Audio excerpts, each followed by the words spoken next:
बावीतील आपल्या या कॉर्नर सभेच्या निमित्तानं व्यासपीठावरती उपस्थित असलेले सर्व पदाधिकारी, समोर बसलेली सगळी माझी वडीलधारी मंडळी, तरुण मित्र बांधव, सर्व शेतकरी बांधव, घराघरातून ऐकणाऱ्या माझ्या सर्व माता भगिनी, आज या ठिकाणी बांधवनो आता ही दुसरी चक्कर असत बावीला या 15 दिवसामध्ये.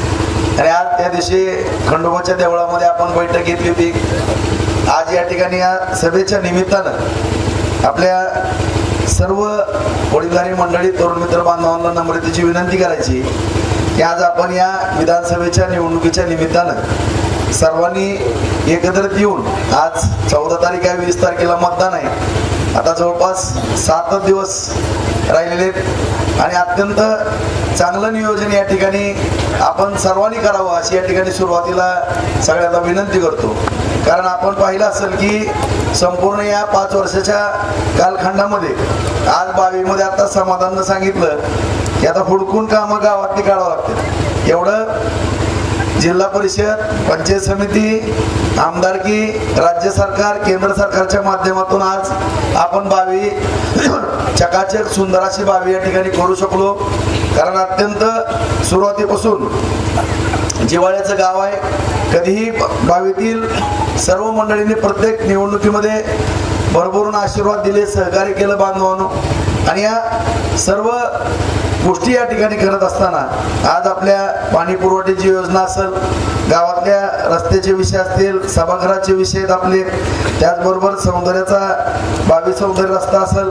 आता येताना तुम्ही म्हणले असेल भाऊ तुम्हाला ही रस्ता दिसला नाही का, काळजी करू नका, त्याला सुद्धा चांगला ती काळ्या मातीतला रस्ता आहे, सारखा खराब होत आहे ती सारखं ती मातीची तुमचे टिप्पर जाऊन ती आणि खाली काळी माती आहे ती आरतच बसतंय.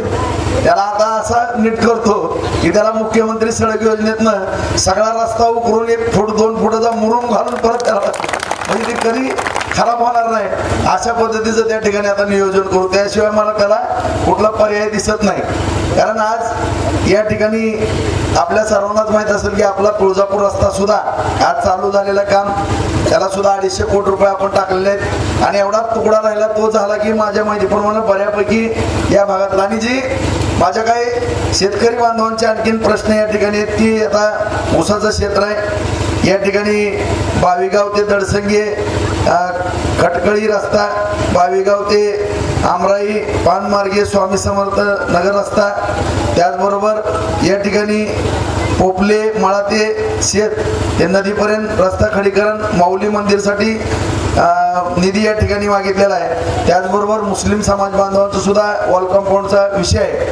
ही जीही कामं आहेत प्रलंबित, ही कामं निश्चितपणाने येणाऱ्या भविष्य काळामध्ये लवकरात लवकर ही कामं पूर्ण करण्याकरता मी कटिबद्ध आहे. त्याच्या बाबतीमध्ये आपण कुठलीही काळजी करण्याचं कारण नाही. तुम्ही फक्त पाठपुरावा करा. कामाच्या बाबतीमध्ये तुम्ही केलेला आमदार कधीच कमी पडलेला नाही, भविष्यात पण कमी पडणार नाही. कारण आज आपण या ठिकाणी पाहतो की सगळ्यात बांधवांना आपली सर्वांची तळमळीची एकच इच्छा आहे की रस्ता आज एखादा दुसरा मागं पुढं होईल. परंतु तुम्ही सगळेजण जी वाट बघत बसलेले त्या ढाळे पिंपळगावमध्ये उजनीचं पाणी कधी पडतंय, बरोबर आहे. हाच विषय सगळ्यात महत्वाचा नंबर 1चा विषय आहे. आणि तो विषय 96 पासून योजना मंजूर झाली. दरवर्षी 5 कोटी 10 कोटीच्या वरती कधी पैसे पडले नाहीत. आज योगायोगानं तुमच्या सगळ्याच्या आशीर्वादानं सहकार्यातनं तुम्ही आमदार केलं आणि विरोधी पक्षात आपण असताना 2.5 वर्ष आपली सत्ता आली. पहिलं जर काम कुठलं केलं असेल ती बार्शी उपसा सिंचन योजनेला 700 कोटीची मंजुरी, 350 कोटीच्या निविदा काढल्यात. आणि जी 3रा टप्पा आहे जे उर्वरित शिल्लक राहिलेलं पाईपलाईनने पाणी आपण देणार आहोत आणि त्यातलं शिल्लक राहिलेलं 0.63 TMC पाणी ते तावडीच्या तळ्यामध्ये आता बंडू आला इथं बचोटे तावडीच्या तळ्यामध्ये पण जामगाव मध्ये आहे का काम चालू नाही. ते सगळं 4 महिन्यामध्ये तावडीच्या तळ्यामध्ये पाणी पडतंय. आता पुढची जी मंजुरी आहे खामगावच्या टिंबीवरनं आपण ढाळे पिंपळगावमध्ये पाणी घेतो. कारण बऱ्याच दुर्बिणी लावल्या, बरंच वाकडं तिकडं होऊन सांगितलं की ढाळे पिंपळगावमध्ये पाणी आलं किती पूर आला आणि किती गेला कुणाला माहिती, मला पण कळत नाही. कारण या ठिकाणी निश्चितपणानं सगळे सर्वेक्षण सगळं आपण पूर्ण त्याचा डाटा तयार केलेला आहे आणि सगळा शासन दरबारी आपला पाठपुरावा चालू आहे। त्या दिवशी पण माननीय मुख्यमंत्री साहेबांना हा विषय सांगितला, या अगोदरही फडणवीस साहेबांना विषय सांगितलेला आणि ती प्रक्रियेमध्ये आपली फाईल आहे, ती फाईल निश्चितपणानं पूर्ण होईल आणि आपल्या ढाळे पिंपळगावच्या धरणामध्ये पाणी पडणार आहे। त्यामुळं कमीत कमी या उजनीच्या 3 पाळ्या असतील किंवा जास्तीत जास्त 4 पाळ्या असणार आहेत। त्यामुळं कायमस्वरूपी हे ढाळे पिंपळगावचं धरण भरलेलं असणार आहे आणि तुम्हाला कधी ऊस मोडायची वेळ येणार नाही असं या ठिकाणी माझं मत आहे। फक्त 10 वर्षातनं एखाद्या वेळेस जर उजनी दुर्दैवानं कधी 10 वर्षातनं माझ्या अनुभवातनं एखाद्या वर्षी उजनीलाच पाणी नसतं, त्यामुळे जर धोका झाला तरच, नाहीतर आपल्या इकडं 10 वर्षातनं 4 वर्ष दुष्काळ असतो। आपल्याला कमीत कमी 3 वर्षाचा जादाचा बोनस या ठिकाणी मिळणार आहे। अशा रीतीनं आपण त्या ठिकाणी नियोजन केलेलं आहे। आम्हाला साठवण तलाव असतील, 37 साठवण तलाव आपण या ठिकाणी गेले आहेत। आपल्या सौंदर्याचं सुद्धा साठवण तलाव आता पूर्ण झालेलं आहे, त्याचं सुद्धा बहुतेक बावीतल्या शिवाराला काही पाणी या ठिकाणी निश्चितपणानं त्याचा सुद्धा फायदा या ठिकाणी होणार आहे। सौंदर्य 22 ह्या रस्त्याचा सुद्धा तुम्हाला काही शेतकऱ्यांना डायरेक्ट सोलापूर रोडला जाण्याकरता त्याचाही फायदा होणार आहे। आणि अशा रीतीनं सोलापूर रस्ता असेल, त्याचबरोबर उस्मानाबाद रस्ता आहे, लातूर रस्ता आहे, आता दिलेला तुळजापूरचा रस्ता, साठवण तलाव, उपसा सिंचन योजना, सगळे बंधारे आपण नागझरी भोगावतीर ते केलेले, त्याचबरोबर राम नदी, बिडकी, त्याचबरोबर चांदणी नदी, आता घोरवड्यावरती 8 आपण नवीन बंधारे आणलेली, सगळं जर बेरीज केली तर माझ्या माहितीप्रमाणे येणाऱ्या 8 महिने ते 1 वर्षाच्या आत नव्यानं हे पहिलं पाणी सोडून, कारण हे पण धरण 2004 ते 9च्या कालखंडामध्ये पूर्ण झालेलं आहे। त्याच्या अगोदर नुसती टिंगल टावाळी कुठल्या शेतकऱ्याचे पैसे दिलेले नव्हते। त्यावेळेसच तुम्ही मला आमदार त्यावेळेस केलं आणि त्यावेळेस ती दार बंद झालं, त्या ठिकाणी पाणी साचलं, कारण महागावच्या कधीच शेतकऱ्यांनी त्या धरणापदी येऊन दिलं नव्हतं। सगळ्या 22च्या रानाने पळत होती, दगडफेक झाली, परंतु त्या ठिकाणी पुढाकार घेतला। शहाजी पवार नावाचे भूसंपादन अधिकारी, त्यांना या ठिकाणी पाठवलं आणि सगळे भूसंपादनाचे पैसे वाटून त्या ठिकाणी ते धरण पूर्ण करण्याचं काम केलं। त्यामुळे आज या ठिकाणी आपल्या गेलेल्या जमिनीचा जे काही नुकसान झालं होतं त्याचा कुठेतरी फायदा गावाला व्हावा, तो फायदा आज होताना या ठिकाणी दिसतो। आणि या दृष्टिकोनातून नव्यानं 50,000 एकर जमीन आपली येणाऱ्या कालखंडामध्ये या ठिकाणी बागायत होणार आहे। 1 वर्षानं बारमाही बागायत होणार आहे ते सुद्धा, कारण उजनीचं पाणी आपल्या हक्काचं पाणी। आज या ठिकाणी पाण्याच्या बाबतीमध्ये आपण काम करत असताना भविष्य काळामध्ये सुद्धा मोठ्या प्रमाणामध्ये 250हून साईट आपल्या तालुक्यामध्ये येत मित्रांनो, कारण पाणी या ठिकाणी आपल्या शेतीला मिळालं पाहिजे आणि या दृष्टिकोनातून सगळ्याच गावातले शेतकरी त्याची वाट पाहत असतात। आज जवळपास 250हून अधिक साईट आहेत। येणाऱ्या कालखंडामध्ये आपलं 101 साठवण तलाव पूर्ण करण्याची प्रतिज्ञा केलेली, निश्चितपणानं तेही या ठिकाणी पूर्ण झाल्याशिवाय राहणार नाही। आपण सगळेजण पाहतोय की आता जवळपास रस्ते असतील, दळणवळणाची साधनं आहेत, पाण्याचा विषय, आता MIDCचं सुद्धा जाऊन आपण जर पाहिलं, निश्चितपणानं तुमच्या लक्षात येईल की ताडसावण्याची गाताच्या वाडीची MIDC त्या ठिकाणी सुद्धा सबस्टेशनची कामं पूर्ण केली। तेही काम नारायणराणे ज्यावेळेस उद्योग मंत्री होते त्या काळामध्ये ती जागा संपादित केली, त्यानंतर तिथं खडाही पाडला नाही, परंतु रस्ते झाले, गटारी झाल्या, दिवाबत्ती झाली। आज सबस्टेशन आता या 5 वर्षामध्ये आपण पूर्ण केलेलं आहे। नगरपालिकेचं पाणी दिलेलं आहे, सगळे कारखाने उभारायला लागलेले आहेत, कमीत कमी 4 ते 5 हजार तरुणांना त्या ठिकाणी रोजगार मिळणार आहे। हे झाले शासकीय MIDCच्या माध्यमातून। खाजगीरित्या सुद्धा आज डाळ मिलचे उद्योग, ज्वारीचे उद्योग, कडब्याचे उद्योग मोठ्या प्रमाणामध्ये उभा राहतात बार्शीमध्ये। आज सोयाबीन सारखा प्लॅन आज गांधींनी या ठिकाणी केलेला, आणखीन माझ्या माहितीप्रमाणे 3 प्लॅन आपण नव्याने या ठिकाणी काही उद्योगपतीला उभा करण्याकरता त्या ठिकाणी प्रयत्न करतो। त्यामुळं या तालुक्यातल्या या तरुणांना त्या ठिकाणी रोजगार मिळणार, आर्थिक स्रोत त्या ठिकाणी वाढणार आहे। आज या ठिकाणी पाण्याच्या बाबतीमध्ये, उद्योग व्यवसायाच्या बाबतीमध्ये या काम करत असताना शिक्षणावरती आपण चांगलं काम करतोय, सगळ्या संस्थापकांना सहकार्य करतोय, वैद्यकीय क्षेत्रामध्ये डॉक्टर मंडळींना सहकार्य करण्याची भावना आहे, व्यापारामध्ये सगळ्या व्यापाऱ्यांच्या पाठीशी आपण ताकदीने उभारतोय, शेतकऱ्याच्या बाबतीमध्ये सातत्यानं कुठलं जरी नुकसान झालं तरी धावून जाण्याचा या ठिकाणी प्रयत्न केला आहे। आपल्या सगळ्यांनाच माहित आहे की पहिलं तुम्ही आठवा आपल्या 5 वर्षाच्या अगोदर सततचा पाऊस, अतिवृष्टी, दुष्काळ, पीक विमा, फळबागांचं अनुदान, या 5 वर्षामध्ये 470 कोटी रुपये आपण आणून तुमच्या खात्यावरती थेट देण्याचा या ठिकाणी प्रयत्न केला. ह्याच्या अगोदर पण काही लोकप्रतिनिधी होते, केलं का त्यांनी? तुम्ही ह्या 5 वर्षातलं पासबुक सगळेजण बघा. 5 वर्षामध्ये आलेली सरकारची मदत. आणि त्याच्या अगोदर मग आपण तालुक्यामध्ये राहत नव्हतो का? आपल्याकडे दुष्काळ पडला नाही का? आपल्याकडे अतिवृष्टी झाली नाही का? आपल्याकडे सततचा पाऊस नव्हता का? आपल्या बागा गेलेल्या नव्हत्या का? त्यावेळेस काय ह्यांना सुचलं नाही. आज त्या बाबतीमध्ये सुद्धा आपण सातत्याने प्रयत्न केले. शासनाच्या माध्यमातून सुद्धा चांगल्या योजना आपल्या समोर बांधवून आलेल्या आहेत. आज मुलींना आपल्या मोफत शिक्षण आहे. SCBCच्या माध्यमातून मराठा मुलांना शिक्षण मोफत झालेलं आहे. आज लाईट बिल आपलं सगळं माफ केलेलं आहे. नव्यानं लाईट बिल या ठिकाणी भरायचं नाही. अशा रीतीनं मुख्यमंत्री लाडली बहीण योजना आणलेली आहे. 1,500 रुपये आपल्या माता भगिनींच्या खात्यावर जमा होतात. 86,000 भगिनींना या ठिकाणी आपण तालुक्यामध्ये फॉर्म भरले, त्यांच्या अकाउंटवरती पैसे जमा झाले. त्या बाबतीमध्ये सुद्धा सरकारनं निर्णय घेतला की 1,500चे 21 करायचे. ज्येष्ठ नागरिकाचे सुद्धा 1,500चे 21 सरकार करते. आणि सगळ्यात महत्वाचा विषय की ज्यावेळेस मुख्यमंत्री लाडली बहीण योजना पुढे आली त्यावेळेस आम्ही पाठपुरावा करत होतो. माननीय मुख्यमंत्र्यांना, फडणवीस साहेबाला, अजितदादाला भांडवत होतो. त्यावेळेस सुद्धा या ठिकाणी आम्ही विषय काढला की जे काही शेतकऱ्यांचं नुकसान होते त्या नुकसानीची भरपाई म्हणून एक वेळेस कर्ज माफ करणं गरजेचं आहे. आणि त्या दृष्टिकोनातून आज आपण पाहतो की महायुतीचा जाहीरनामा जो आलेला आहे त्यामध्ये शेतकऱ्याची कर्जमाफी करण्याची घोषणा केलेली आहे. त्यामुळे येणाऱ्या काळामध्ये हे कर्ज माफ झाल्याशिवाय त्या ठिकाणी राहणार नाही. आज प्रत्येक स्तरावर आज आपण या ठिकाणी काम करत असताना फक्त विरोधकाकडनं टिंगलटावाळकी केली जाते. आज या ठिकाणी सांगितलं जातं की मुख्यमंत्री लाडली बहीण योजना, ह्या ज्या योजना जाहीर केलेल्या आहेत त्या योजना म्हणजे सगळ्यात फसवेपणा आहे. सगळ्या डिसेंबर जानेवारी मध्ये बंद पडणार आहेत, बरोबर असंच म्हणतात ना? मग ह्यांनी यांच्या जाहीरनाम्यात कशाला सांगितलं 3 लाखाचं कर्ज माफ करतो? ह्यांनी कशाला 3,000 रुपये देतो म्हणतात? ह्यांचं काय केंद्रातलं सरकार, हे काय पाकिस्तानचं सरकारची ह्यांना मदत येणार आहे का? आज या ठिकाणी हे टीका करतात, सरकारचं दिवाळ निघलं म्हणतात, सरकारची बदनामी करतात, देशाची बदनामी करतात, राज्याची बदनामी करतात बांधून. परंतु आज आपली अर्थव्यवस्था मजबूत आहे. कारण या ठिकाणी आपण जर पाहिलं तर निश्चितपणानं बारक्या गोष्टीतला विचार जरी आपण केला तर आज आपल्या देशाची अर्थव्यवस्था ही जगामध्ये 5व्या नंबरला आहे. आज कुठलंही काम बघू द्या, एवढी बार्शीमध्ये उपसा सिंचन, रस्ते, MIDC सगळी कामं, आज कोर्टाची बिल्डिंग 90 कोटीची आहे.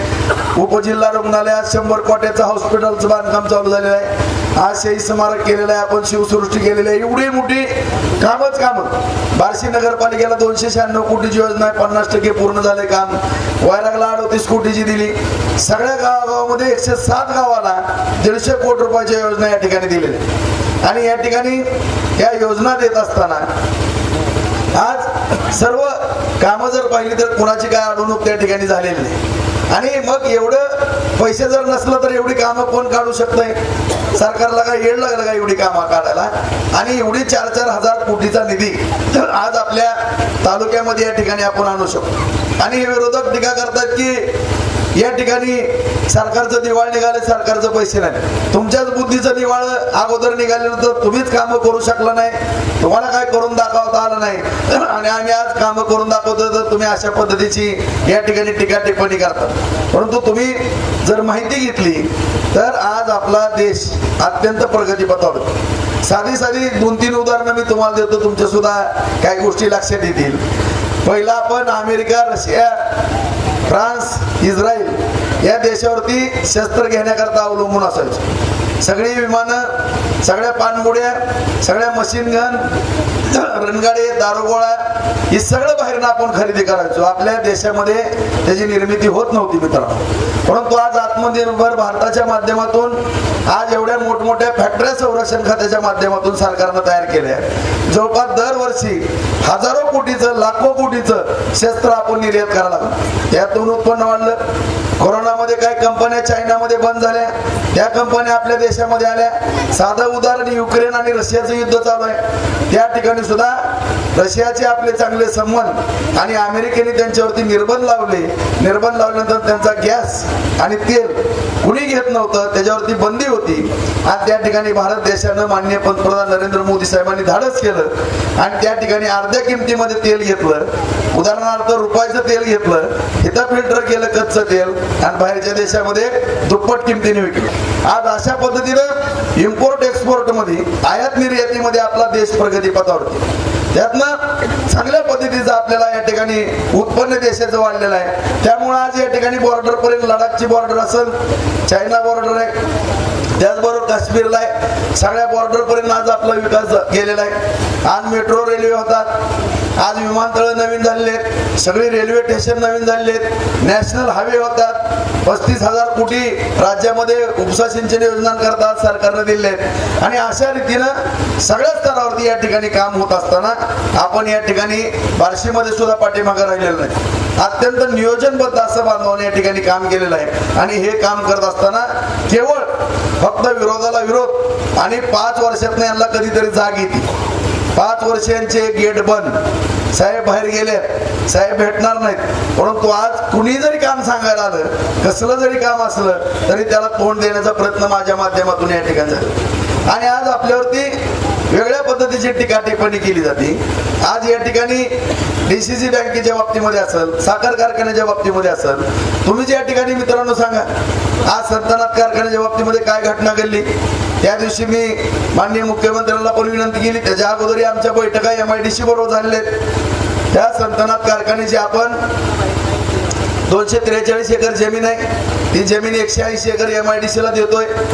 त्याच्यातनं 100 कोटी रुपयाचं कारखान्याला उत्पन्न होणार आहे. काय शेअर जमा करून आपण पुन्हा एकदा तो कारखाना चालू करण्याच्या दृष्टिकोनातून प्रयत्न करतो. कारण या ठिकाणी आपला तुमच्या पण गावातला ऊस आहे. भविष्यात 50,000 एकर आता बागायत 1 वर्षाने होणार नव्यानं, त्याच्यानंतर आणखीन साठवण तलावाच्या माध्यमातून बागायत मोठ्या प्रमाणामध्ये पुढे होणार आहे. आणि एवढं जर बागायत क्षेत्र होणार असेल तर आपल्याला हक्काचा एक कारखाना सुद्धा या बार्शीमध्ये असणं गरजेचं आहे. आणि त्या दृष्टिकोनातून आपण त्या ठिकाणी MIDC होईल, कारखानाही होईल. वैराग तालुक्याच्या बाबतीमध्ये सुद्धा त्या दिवशी विषय झालेला आहे. आणि अशा सर्व स्तरातून आपण काम करत असताना जिल्हा मध्यवर्ती बँकेच्या माध्यमातून सुद्धा आपल्याला माहित आहे आज यांनी संतनाथ बनपालला कामगारांच्या पगारी दिले नाही. आज या ठिकाणी आर्यन कारखाना काढला, 320 कोटी रुपयाला बँक बुडवली, त्याचा NCLT मध्ये दावा दाखल केलेला आहे. त्या दिवशीच गेल्या 6 दिवसापूर्वी सरकारचे एक कोर्ट नेमलेलं असतंय, त्यांनी चौकशी केली, सगळ्या सुनावण्या झाल्या, त्याच्यामध्ये सगळ्या 35 लोकांना जबाबदार धरलं की 13 वर्षापासून मी लढाई लढत होतो. तुम्हालाही माहित आहे की मी सांगितलं होतं की बँकेमध्ये फार मोठा अपार झालेला आहे. आणि हा अपार होत असताना 3600 कोटीची बँक 2600 कोटी रुपयांनी वाटून घेतली. त्या काळामध्ये फक्त 500 कोटी रुपये शेतकऱ्यांना दिले होते आणि ते पण कर्ज शेतकऱ्यांचं थकलं की त्याच्या दारात हलक्या वाजवायचे. आणि ह्यांच्याकडे 50-50 कोटीचं कर्ज असून काही नव्हतं. ह्यांना क्लीन चिट, ह्यांचा सत्कार, हार पुरे सगळी मौज मस्ती यांची चालायची बांधवानो. परंतु आज जी जर बँकेची परिस्थिती पाहिली तर आज या ठिकाणी 5,000 कोटीच्या एफड्या बँकेमध्ये झाल्यात. कारण प्रशासक आहे त्या ठिकाणी 7 वर्ष झालं, कुणालाही वशिला लागावं लागत नाही, डायरेक्ट त्या ठिकाणी कर्ज देण्याचं काम बँकेच्या माध्यमातून चालू आहे. आज कधीच 500 कोटी रुपयाच्या वरती कर्ज बँकेनं वाटलं नव्हतं. तुम्ही माहिती घ्या, 2,000 कोटीचं कर्ज त्या ठिकाणी बँकेनं वाटलं. ही परिस्थिती आज या ठिकाणी आपल्या या आमदार असल्यामुळे, या धाकामुळे आज परिस्थिती या ठिकाणी निर्माण झाली, बदललेली आहे. त्यामुळे सर्वसामान्य जनतेला या ठिकाणी सुख मिळतं. आणि यांच्या चोराच्या उलट्या बोंबा आणि दहशतवाद आहे. काय दहशत केली काय बाबा, बावी सगळ्यांना माहिती आहे काय दहशत केली. कोणाला मी शिवी तर दिली का? कोणाला आईला तर म्हणलो का कधी? एक शिवी दिली नाही कोणाला, कोणाला वाकडं बोलत नाही, काय नाही. आणि ह्यांना जी काय वेळ झालेली आहे ती त्यांना पिवळं दिसते. स्वतः केलेला दहशतवाद तुम्हाला पण सगळ्याला माहित आहे की 4-4 वेळेस माझ्या अंगावरती आले. एवढी माझी 500 घरात असताना एवढी नाटकं माझ्या बाबतीमध्ये केली. एवढं दर आठवड्याला 307 सारखे गुन्हे दाखल व्हायचे बार्शीमध्ये. आज पोलीस स्टेशनला NC सुद्धा जात नाही. निवांत पोलीस स्टेशन बसलेले आहेत अधिकारी. साधी NC जात नाही. कुठल्या गावागावामध्ये भांडणं आहेत का? आता आहेत का भांडणं? सांगा बरं तुम्ही. कसला दहशतवाद? मग मोकळा श्वास घ्यायचा आहे. मग काय गोबर गॅस घेत होता का इतके दिवशी? जाती लक्ष्मी आपण उद्यान केलं तिथे जाऊन मोकळा श्वास घे.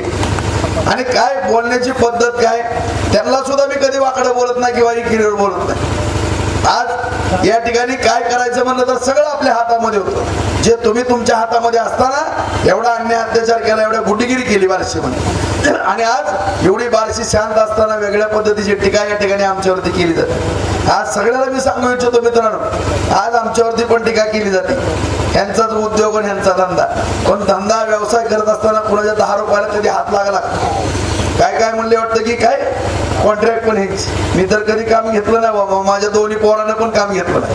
आता नाना कुठं तर थोडीफार त्याची मशिनरी वाहन आहे ती म्हणून 2-5 कोटीचं काम करत असेल, मी तर त्या भानगडीतच बोललो नाही. माझ्या मुलाने आता कॉन्ट्रॅक्ट घेतलं म्हणतात, कोणाला कॉन्ट्रॅक्ट घेत आहे, कुठलं कॉन्ट्रॅक्ट मी तर कधी घेतलंच नाही, मला कळत पण नाही. मी फक्त काम करणारी माणसं वेगळी जातात. तुझ्या गावात काही कामं घेतली का बाबा? आता रणजित काय कॉन्ट्रॅक्टर आहे का? माझा प्लॉटिंगचा वयाच्या 21 वर्षापासून व्यवसाय आहे. आता रणजित BSc ऍग्री झाला म्हणून त्याला बांधवानं डाळ मिल टाकून दिली. आता रणजितला डाळ मिल टाकून देणं गुन्हा आहे का? कुठला आई वडील आपल्या लेकराला व्यवसाय करून देत नाही सांगा बरं तुम्ही. आज या ठिकाणी मी माझ्या सर्व शेतकरी बांधवांना, समाज बांधवांना या ठिकाणी सांगू इच्छितो मित्रांनो, अख्ख्या महाराष्ट्रात जरी तुम्ही हुडकलं तरी मराठा समाजातली पहिली डाळ मिल टाकणार रणजितराव होते. तेव्हा सांगतो, एक सुद्धा मराठ्याचे पोरग त्या डाळ मिली नाही. का रे बाबा तुमच्या पोटात दुखतंय का? आमच्या पोरांनी काय डान्स बार टाकायचा का? काय करायचं काय नेमकं? आज तुमच्यासारखी काय गांजावाडाला पोरं पाठवायची का? आज आमची लेकरं हॉटेलमध्ये नाश्ता सुद्धा करत नाहीत कधी. आज पहाटे 5:30ला उठतात. तुमची लेकरं कधी उठतात कधी झोपतात हे तपासा पाहिजे. तुमच्या लेकरांना किती पॉइंट लागतो रोज ते बघा. आमची लेकरं भगवंताच्या देवळात असतात, तुमची लेकरं कुठल्या देवळात असतात संध्याकाळी जाऊन बघा. तुमचे संस्कार काय, आमचे संस्कार काय. आता कुठल्या भानगडीमध्ये पण पडत नाही आम्ही. एवढी कामं दिली, कुणी पण पट्ट्याने म्हणावं की राजबरोबर कुठं मटणं खायला आला आणि कुठं 10 रुपये आला. आलो का बाबा आम्ही कोणाच्या सटीला सुद्धा मी जेवायला नाही, बंदच करून टाकलं, मी खातच नाही. तसल्या भानगडीत पण नाही. आणि तुम्हाला काय लागतंय? कमिशन लागतंय का? मी काय कुणाचं कमिशन घेतलं का? आयुष्यात कुणाकडनं बाबा काय मला दिलं घेतलं का कुणी कामं करणार नाही सांगा तरी. माझ्या व्यवसायातनं मी उद्योगधंदा करतो. बँकेचा 1 रुपया कधी थकीत नाही. अख्ख्या तालुक्यात कोणी पण म्हणावं की राजभाऊ राऊतांनी किंवा त्याच्या कुटुंबाने 50,000 लाख रुपये 10,000 रुपये बुडवले, 0 मिनिटात राजकारण सोडतो. परंतु तुम्हाला लाज वाटते का? तुम्ही 18,000 शेतकऱ्यांचे 10,000 रुपये बुडवले. कुठल्या तोंडानं तुम्ही फिरता तालुक्यामध्ये? 30 कोटी रुपये शेतकऱ्यांचे बुडवले. लेकरा बाळाची लग्न मोडली, पोरांचं शिक्षण झालं नाही. इतक्या खालच्या लेवलला जाऊन तुम्ही 320 कोटीला बँक बुडवली आणि सगळं मार्केट कमिटीमध्ये चोऱ्या केल्या. त्या ठिकाणी 420 सारखे गुन्हे तुमच्यावरती दाखल झाले. आज बँकेचा सुद्धा 420चा गुन्हा दाखल होणार नाही. पुण्याच्या जमिनीमध्ये अप्रत्यपर केली म्हणून तिथे एक 420चा गुन्हा दाखल होणार आहे. 3 गुन्हे तुम्हाला सांगतो यांच्यावरती 420 व्हायला लागले. काय का आमच्यावरती तसा 420चा गुन्हा बिना काय दाखल?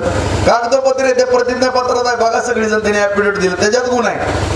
आज ह्यांचा बगल बच्चा ही नागोबा नरसोबा होता का फुस पीए होता.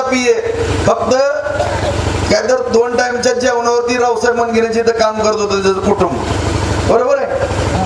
250 कोटीची प्रॉपर्टी मिळवली त्यांनी मित्रांनो. त्याचा पीए जर 250 कोटी रुपये मिळवत असेल तर ह्या बॉक्सने किती मिळवलेले असते? आणि आणखी परत भीक मागतोय वरंड. आगळगावला म्हणतोय मला वर्गणी द्या निवडणुकीला. लाज वाटते का? वर्गणी मागतोय. त्याच्या ऍफिडेव्हिट मध्ये बघा त्याची पुण्याची किती इस्टेट हल्लेली आणि त्याच्यावरती सुद्धा एवढी मोठी प्रॉपर्टी आणली कुठनं? 120 पट प्रॉपर्टी तुझी जास्त झाली म्हणून आजच या ठिकाणी बार्शी पोलीस स्टेशन मध्ये अँटी करप्शन गुन्हा दाखल केला. तुम्हाला सांगतो त्या फुसवर ह्यांच्यावरती गुन्हे दाखल का व्हायला लागले? 420चे गुन्हे ह्यांच्यावरती दाखल, अँटी करप्शनचे ह्यांच्यावरती दाखल, जागेत अप्रत्यपर केली म्हणून दाखल, बँकेत दाखल. आम्ही काय केलं का चुकीचं? तुम्ही हायकोर्टापर्यंत गेले आमच्या तक्रारी करत. आंधळकर साहेब सांगताय बघा, त्या आंधळकर साहेबाला वादी केलंय आणि वकील ह्यांची, आणि आंधळकर साहेब आहे त्या आता आंधळकर साहेबाला पुढे केलं. मग मी पण थोड्या तक्रारी दिल्यावर त्यांना अडचण आली. म्हणले माया काय मला काय तारा देऊ नका राजू, माझं तुमचं मिटलं. म्हणले मी अख्ख्या तालुक्याला सांगतो मला कुणी करायला लावलं होती. ही परिस्थिती बार्शीतली तुम्हाला सांगतो. म्हणजे आपल्यातला कुणी एखादा थोडा पुढे चालला की त्याचा कार्यक्रम करायचा, सगळ्या ह्याच्यात चिरडायच, सगळ्या ह्याच्यात अडचणीत आणायचं. दहशतीतनं संपला दहशतीतनं, पैशातनं संपला पैशातनं, कुठल्या पण माध्यमातून बदनामी करायची. त्याच्यामुळं मला ह्याची चाल माहिती होती म्हणून मी अत्यंत, कारण मी छत्रपती शिवाजी महाराजांचा मावळा मित्र. महाराजांचं पुस्तक 12 पुस्तक वाचलेत महाराजांची. आणि जे महाराजांनी जीवनामध्ये स्वतःला कशा पद्धतीनं नाराज वागत होते या सगळ्या गोष्टीचं आत्मपरीक्षण केलेला मी मावळा आहे. त्यामुळं आपण जर राजकारणामध्ये सुरक्षित राहायचं म्हणलं तर आपण कुठलीही एक चूक करता कामा नये. कारण माझी एक चूक 1 लाख कुटुंबाला भावणार आहे. त्यामुळे मी कुठल्याही माझा एक पाऊल सुद्धा चुकीचा पडून देत नाही. इतकं सुरक्षित राहतो. कुठेही तुम्ही दाखवा मला एक चूक करत नाही. कुठल्याही भानगडीत कधी मी कसल्या पडत नाही. कुठल्या चोरी लांडी लबाडीत असल्या लपड्यात कुठल्या पडत. कारण मला माहित आहे नाही करून माझ्या नावानं डंका फुकत्यात. माझ्याकडनं जर एक चूक झाली तर कसला तांडव नृत्य करते आणि ही काय शंकरानं सुद्धा कमी केला होता असला चित्र करते. त्यामुळं माझं मी सावध असतो, अत्यंत हुशारीने राहतो. कधी सुद्धा कुठं अडचणीत येईल किंवा मला अडचणीत कोण असेल त्याच्या बाबतीमध्ये एकदम सुरक्षित राहिलेलं आहे. कारण मला काळजी आहे की माझ्या बाबतीमध्ये जर काय घटना घडली आणि मी जर बदनाम झालो कुठं बाजूला राजकारणातनं फेकलो गेलो मित्रांनो तर ही परत बार्शीला चिरडायला ही तयारच आहे तुम्हाला. परत बार्शीमध्ये दहशतवाद आणणार, परत यांची गुंडगिरी सुरू होणार, परत नाटकं चालूच होणार त्यांची. त्यामुळं आपण सगळ्यांनी सावध राहणं आणि आपण काळजीनं या ठिकाणी राहणं गरजेचं. मी समजू शकतो आपला या ठिकाणी सगळ्यात मोठा भाऊ म्हणून आपला समाज आहे. या ठिकाणी आपल्यामध्ये नाकाला राग लगेचच येतो 2 मिनिटात. कुणाचं काय झालं की मी बघतोच, 2 एकर घाली तर पण तुझा कार्यक्रमच करतो. हे आपल्यात मानसिकता आहे. ग्रामपंचायतचं वाकडं असेल, सोसायटीचं वाकडं असेल, पंचायत समितीचं असेल, जिल्हा परिषदचं असेल, या सगळ्या गोष्टीपासून लांब राहावं. हे गावातलं भांडण गावात ठेवा. कारण तुम्हाला मी जबाबदारीने या ठिकाणी बोलतो, मी काय चुकीचं बोलत नाही. आज 2004 ते 9 तुम्ही मला आमदार केलं. 9ला माझा पराभव झाला. कशामुळे झाला? माझी टिंगल केली.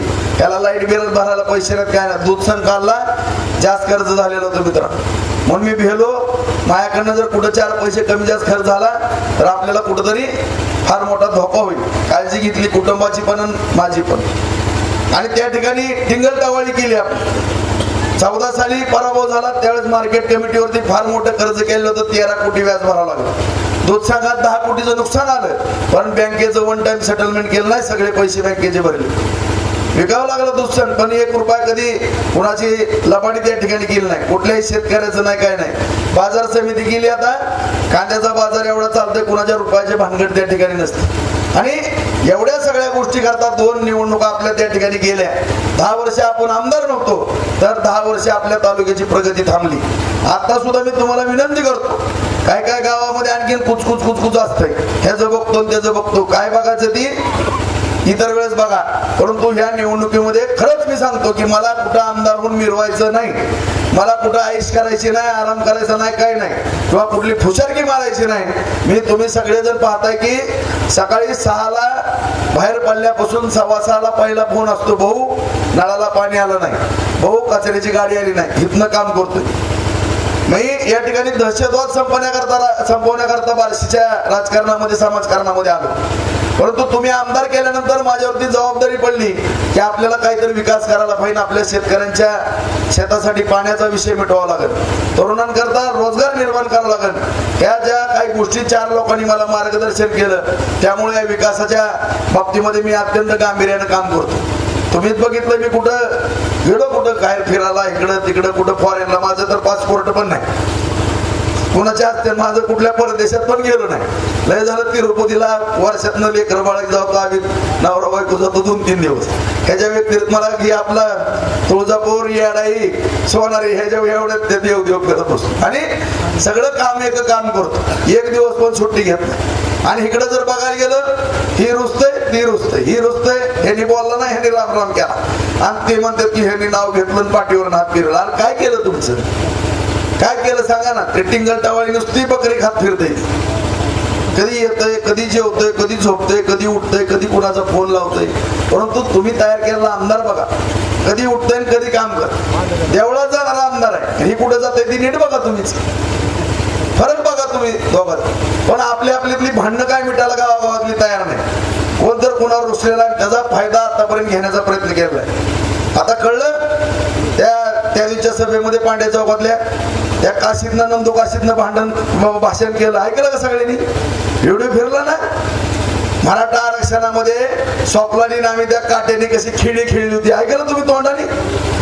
भगवंत आहे बार्शीतला, तुम्हाला सांगतो. भगवंत पोटातलं सगळं पोटात आणत असतं. स्वतः कबुली दिली त्यांनी कशा पद्धतीनं चाल खेळली आणि कशा पद्धतीने यांची नाटकं चालवत होती, कशा पद्धतीनं समाजाला भडकवण्याचं काम या ठिकाणी ही लोक करत होती. आणि ह्यांना एवढंच पाहिजे की तुम्हाला मी माझं कौतुक सांगत नाही, पण टिकणारा मीच या ठिकाणी निघलो मित्रांनो. हल्ले झाले, काय जमिनी घ्यावं लागल्या, काय वाटेल ते करावं लागलं, रात्रंदिवस कष्ट करावं लागलं, परंतु कधी डगमगलो नाही. आणि त्यामुळे ह्यांना नाकाला लय झोमते, दुनियाची बोटं मोडत बसते ती रोज माया नावानं. आणि तुम्ही या ठिकाणी अजिबात कुणामध्ये आपल्या मध्ये मतभेद करू नका, कारण या ठिकाणी मी तुम्हाला जबाबदारी सांगतो. आणि तुम्ही ओळखा, या ढाळे पिंपळगाव मध्ये पाणी ते आणणार काय मी आणणार आहे, तुम्ही सांगा कोणी आणणार आहे? मग तुम्ही विचार करायला पाहिजे. भोगवतीचा संताना जी चालू होणार आहे ती कोण चालू करणार? ही चालू करणार का आपण करणार? MIDC आपल्याला उपळायला वैरायला करायची कोण करू शकतंय? आज गांधी 20 वर्ष झालं त्यांच्या बरोबर होता, 5च वर्ष आपल्या संगतीत आला तर त्याला 500 टनाचा प्लॅन त्या ठिकाणी टाक. असे आणखी 3 उद्योगपती आहेत. त्यांना जर आधार दिला तर ती माणसं पुढे येतात. त्यांची जर नरटी दाबली, त्यांना जर 3% पैसे घे म्हणलं तर ती काय पुढे येणार आहेत का? त्यामुळं कोण नेमकं उद्योग उभा करणार आणि कोण पाणी आणणार आहे, या सगळ्या गोष्टीचा आपल्या शेतकरी बांधवांनी विचार करा. नाहीतर वेळ जर गेली परत मूर्ख काय खेळणं आपण. त्यामुळं सगळ्यांनी एक व्हा. कुणी कुठला, आणि तुम्हाला कोण लागतंय माझ्याकडे यायला जायला? काय जणाला काय जण म्हणते की भाऊ अरे मी कुणाचं काम करत नाही, मला इतकी मोठी कामं केली. कधी केली का यांनी त्यांच्या आयुष्यात? कुणी पण या काम सांगा. कधी जर कंटाळा केला किंवा कधी तुमचा अवमान करून जर तुम्ही माघारी आला तर मला काय करायचं ते का. परंतु तुम्ही पण स्वाभिमानानं राहा, मला पण स्वाभिमानानं राहू द्या. आणि अत्यंत काळजीपूर्वक या निवडणुकीकडे पहा, कारण या ठिकाणी तुम्हाला पण माहित आहे ज्यावेळेस मी कुठनं उभारणार होतो तुम्हाला माहित आहे. तुमची सगळ्यांची इच्छा होती की राजीभाऊनी धनुष्यबाण चिन्ह घ्यावं, बरोबर आहे? आता सगळं लाड मुख्यमंत्र्यांनी, फडणवीसांनी, अजितदादांनी पुरवलं. आता कुठली तक्रार राहिली नाही माझ्याबद्दल असं तसं. आता ही सगळी जबाबदारी माझ्यापेक्षा तुमची आहे.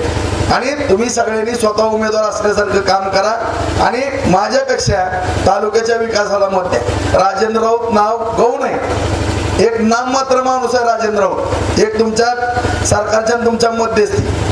बाकी माझा काही संबंध नाही, कारण ती वरचं सरकारचं तुमच्यापर्यंत आणून पोहोचवायचं काम माझं आहे. माझा काही जास्त रोल नाही. त्यामुळे या ठिकाणी ही जबाबदारी तुमची आहे तालुक्याचा विकास करण्याची. त्यामुळे अत्यंत काळजीपूर्वक या निवडणुकीकडे पहा. आज धनुष्यबाण चिन्ह आपलंय, 3 नंबरला बटन आहे. सगळ्यांनी 8 दिवस फक्त तालुक्या करता द्या, माया करता सुद्धा नका देऊ. 8 दिवस द्या तुम्ही. बाकी तुमची लेकरं, तुमचे सगळे प्रपंच सुखासमाधानाचे घास, तुमच्या लेकराच्या तोंडात सोन्याचा घास जर नाही आला तर मग राजा राऊताचं नाव बदलून ठेवा, एवढं मी तुम्हाला शब्द देतो. पण ही निवडणूक गांभीर्यानं घ्या, कुठल्या तर भयकाव्यामध्ये जाऊ नका, कारण मध्यंतरी लोकसभेला फार फार मोठाही झालेला आहे. तुमच्या काही इतकं डोक्यात राग होता की मी कधीच बघितलं नाही असा माझ्या विरोधामध्ये 54,000चा लीड गेलेला. असं काय करू नका. एक राग आपला किती तालुक्याला पाठीमागं नेऊन सोडन हे तुमची तुम्हाला पण कळायचं नाही, मला पण कळायचं. फाटलेलं ते ठिगळ इतकं पडन मोठं की टाक घेता घेता आपल्या नाकी नवीन, परत दारात आदल्या, परत नाटकं, परत मारामाऱ्या, परत गुंडगिरी, परत पोलीस स्टेशन, ह्याला गुत्तेव त्याला गुत्तेव, असले धंदे चालू होणार आहेत. त्यामुळे मी अगोदरच सतर्क करतोय सगळ्यांना. सगळ्यांनी काळजी घ्या बांधवांनो. आणि 8 दिवस फक्त पेरण्या बिरण्याचं टायमिंग ठीक आहे, सकाळ संध्याकाळ प्रत्येक जण उमेदवार असल्यासारखं काम करा, अशी या ठिकाणी माझ्या घरच्याच गावामध्ये मी सगळ्यांना नम्रतेची विनंती करतो. आणि पुढं पानगावला सभा असल्यामुळं माझे 2 शब्द या ठिकाणी संपवतो. जय हिंद, जय महाराष्ट्र.